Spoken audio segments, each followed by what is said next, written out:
Assalamualaikum warahmatullahi wabarakatuh. Kita lanjutkan bagian kedua. Tadi telah diungkapkan tentang bagaimana aplikasi la ilaha illallah dalam kehidupan sehari-hari. Mari kita lanjutkan bagaimana kita sebagai orang muslim melaksanakan dengan baik tentang kalimat-kalimat Allah di lapangan. Nabi Muhammad SAW adalah pribadi yang kuat atau keras hatinya dalam berpegang pada nilai-nilai kebajikan. Banyak godaan hidup yang menimpanya semenjak sebelum menjadi nabi, namun tetap tegar tak tergoyahkan. Setelah menjadi nabi, kekerasan hatinya semakin kokoh. Dan kawan-kawan yang bersamanya pun mengikuti karakternya. Mereka adalah orang-orang yang berperi kemanusiaan, berdisiplin tinggi, memiliki integritas, dan memiliki komitmen. Tidak mudah terpengaruh oleh orang-orang kafir. Kata kafir dalam istilah bahasa Inggris adalah kafir, berawal dari kufur, dalam bahasa Spanyol cubrir. Artinya menutup masuknya kebenaran. Cover the truth atau cubrir la verdad. Dalam bahasa Indonesia berarti membangkang perintah Tuhan. Nah, seringkali kata kafir ini diterjemahkan non-Islam. Ini yang salah satu penyebab kemunduran dari umat Islam karena menerjemahkan Al-Quran ke dalam kehidupan sehari-hari menjadi bergeser. Tidak sesuai dengan yang diharapkan oleh Al-Quran. Nah, kafir itu misalnya mengambil hak orang lain, tidak memegang janji-janji, menyelewengkan kewenangan, dan tidak mau memanfaatkan karunia ilahi. Ya, kita punya kekayaan alam yang luas, yang banyak, tapi tidak diolah untuk kemakmuran masyarakat banyak. Nah, jadi kafir itu intinya membangkang perintah Tuhan.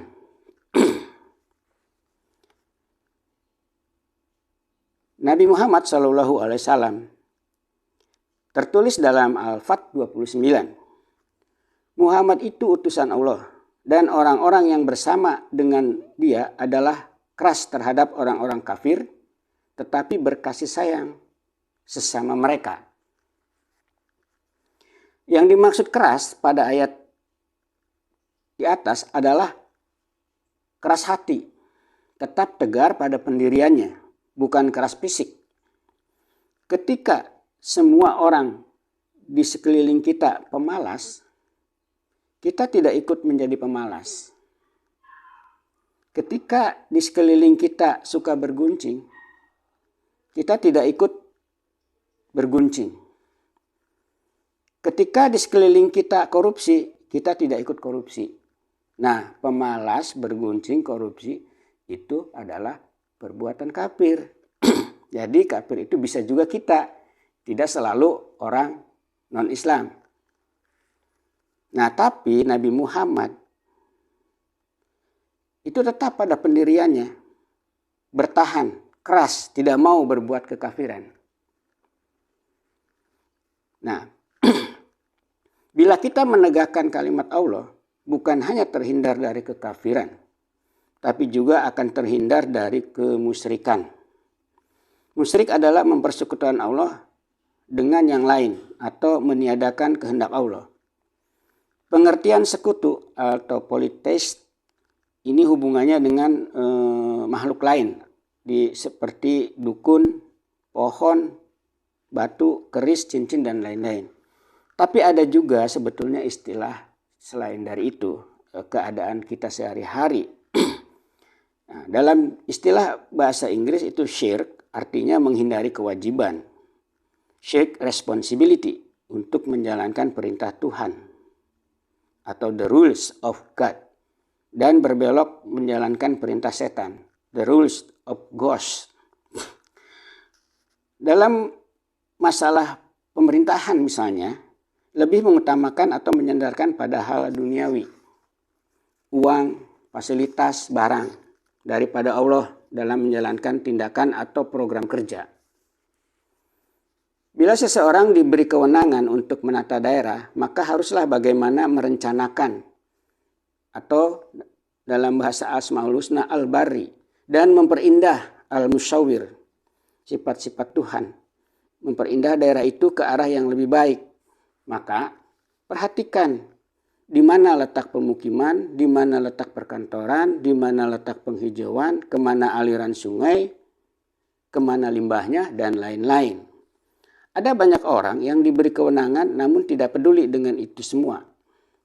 Yang penting dapat uang, dapat fasilitas, dapat hadiah yang banyak dari hasil proyek, sehingga terjadilah bencana demi bencana di kemudian hari pada daerah itu.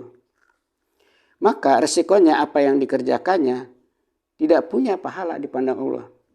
Seharusnya orang tersebut bersyukur telah dikarunia Allah berupa kewenangan, maka melaksanakan kewenangan itu dengan sebaik-baiknya.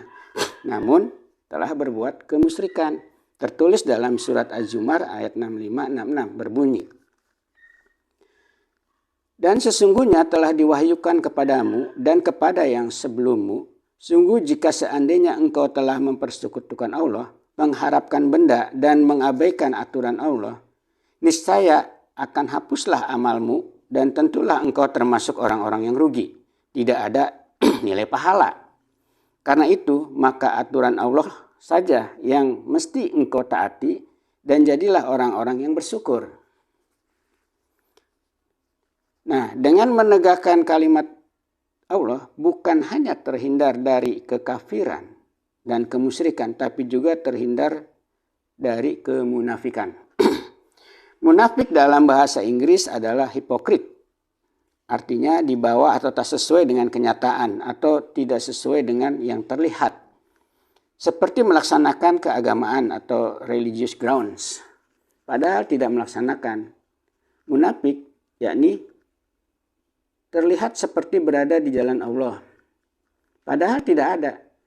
Misalnya salat ingin dilihat orang, sedekah ada maksud lain bukan karena Allah.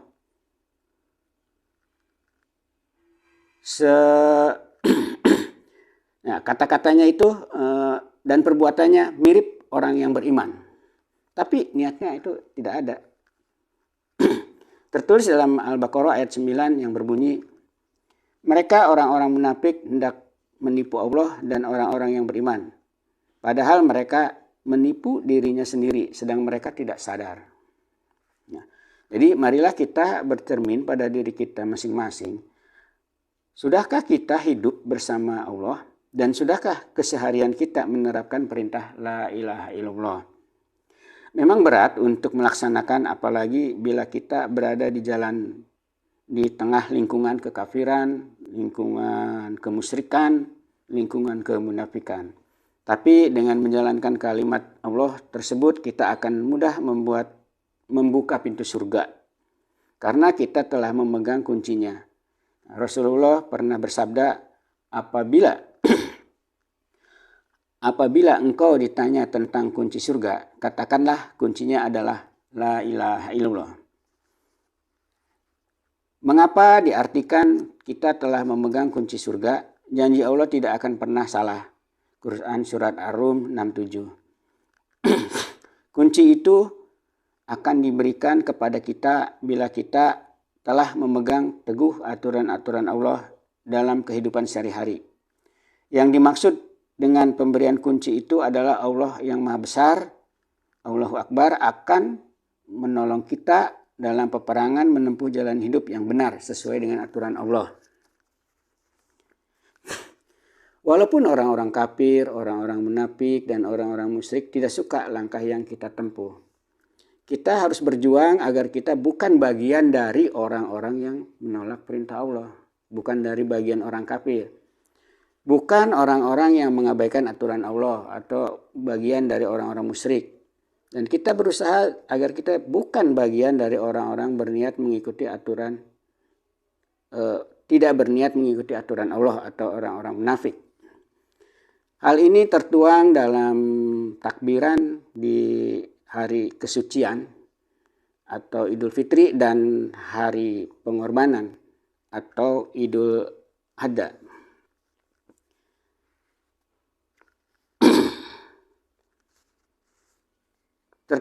Biasa kita ungkapkan pada hari Idul Fitri, Idul Adha itu lafaznya sebagai berikut: Allahu Akbar, Allahu Akbar, Allahu Akbar. La ilaha illallah, wallahu akbar. Allahu Akbar walillahil hamd, dan seterusnya. Yang artinya Allah Maha Besar, Allah Maha Besar. Allah Maha Besar. Tidak ada Tuhan selain Allah dan Allah Maha Besar. Allah Maha Besar dan bagi Allah segala puji. Allah Maha Besar dengan segala kebesarannya dan segala puji bagi Allah. Maha suci Allah dari pagi hingga sore. Tiada Tuhan selain Allah dan tiada yang disembah kecuali kepadanya. Kami rela mengikuti aturanmu walaupun kami dibenci orang-orang kafir yang menutup kebenaran dan menolak aturan. Walaupun kami dibenci orang-orang musyrik yang mengharapkan benda, mengabaikan aturanmu. Walaupun kami dibenci orang-orang munafik yang di luar oke, tapi di dalam ogah mengikuti aturanmu. Nah, ini tertulis walau karihal kafirun, walau karihal musyrikun, walau karihal munafikun, di dalam lafaz tersebut.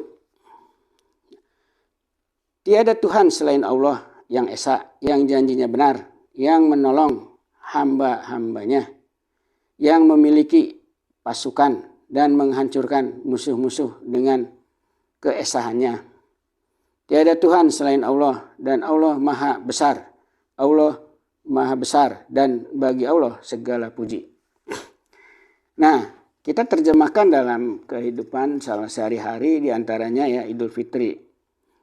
Idul Fitri adalah hari kesucian.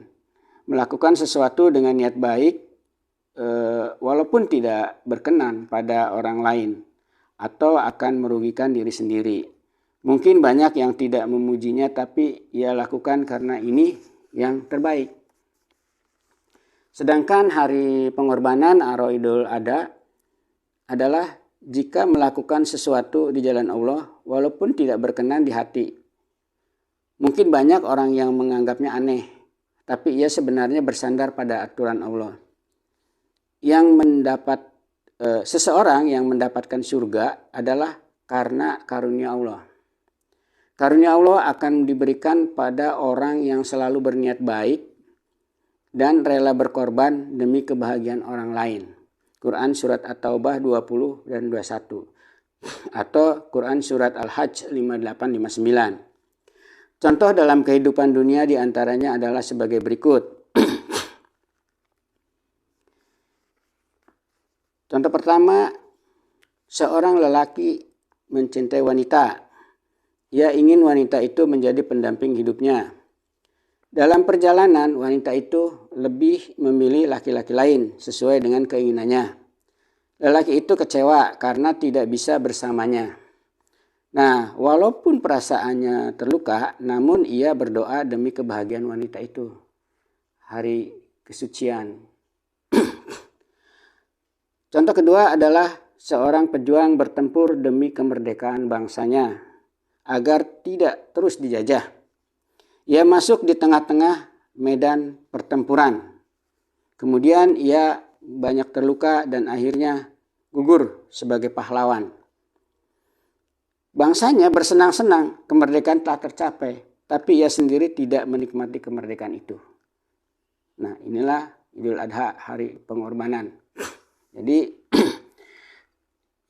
sekian pemaparan kami bagaimana kita mengaplikasikan ayat-ayat Allah dalam kehidupan sehari-hari. Apabila kesalahan dari kami dan apabila ada kebenaran dari Allah Subhanahu wa taala.